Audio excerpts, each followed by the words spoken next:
Good day, everyone. And yes, we're still observing Fraud Prevention Month.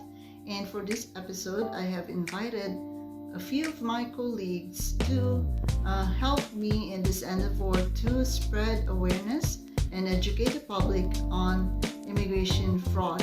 And as we know, immigration fraud has devastating impacts on the lives of its victims. It causes unimaginable financial losses, it divides families, and it also, for some, it causes overwhelming embarrassment. Kasi naman po ba, yung mga naloloko, syempre, nahihiya sila na to come out in public that they've been victims of these fraudsters. So, I've asked a few of my colleagues to give immigration tips or valuable advices on how to avoid falling victims into these fraudsters. So, eto na po sila.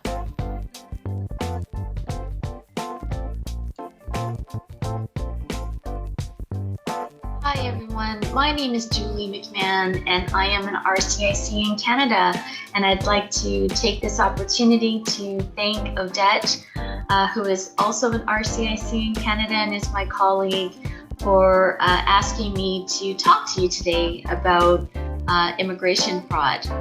It's something that RCICs in Canada deal with a lot, is immigration fraud. And one of the things that I always talk to my clients about is the fact that it's very important to talk to the right person. And actually, there was a case where a foreign national took his case of fraud actually to the federal court.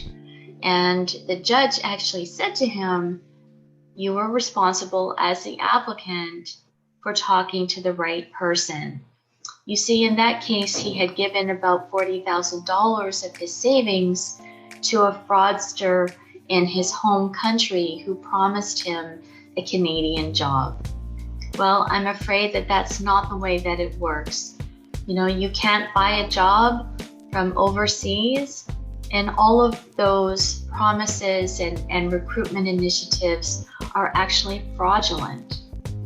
The most important thing to do is to book a consultation with a licensed RCIC in Canada that can help you navigate the tricky waters of Canadian immigration. A real RCIC in Canada cares deeply about your Canadian dream. Please ensure that this person that you work with is registered. Make sure that they are a member of the College of Immigration and Citizenship Consultants. Thank you.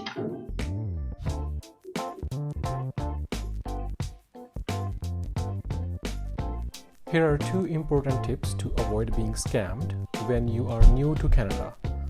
IRCC will never contact you over the telephone to collect fees or fines, and they will never threaten to arrest or deport you. CRA or IRCC will never ask you to pay fees using prepaid credit cards, gift cards, Western Union, or any other similar services. If you get such phone calls, you can call IRCC or CRA helplines to verify. If the call was not real, you can report it to the Canadian Anti-Fraud Centre's online reporting tool. Stay safe, stay healthy. Thank you.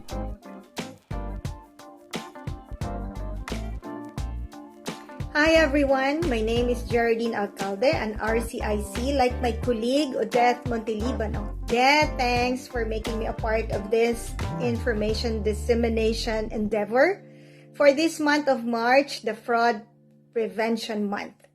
The pandemic did not just shatter dreams, got people unemployed, but caused the proliferation of fraudulent people who call themselves immigration consultants.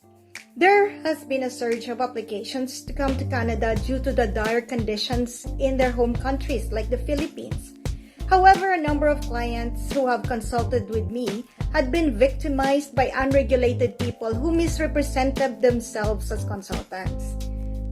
Sa mga kababayan natin sa Pilipinas, kung makikipag-usap kayo sa mga taong tutulong sa inyo, please make sure they are either regulated consultant or a member of the Law Society of Upper Canada.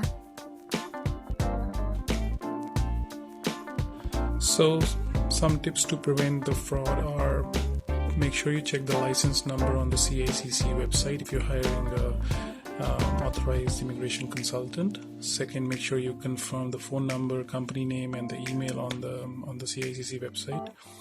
Check the URL of the company if it is coming from a company.com email address, or is it a Gmail or Yahoo. Most of the companies have company.com websites.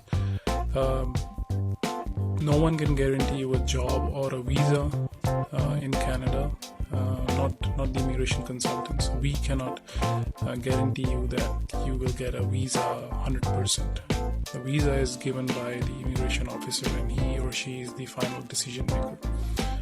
And we are not the representatives of the government of Canada. So if someone says we are from government of Canada, it is absolutely wrong. So just be aware of these things. Thank you.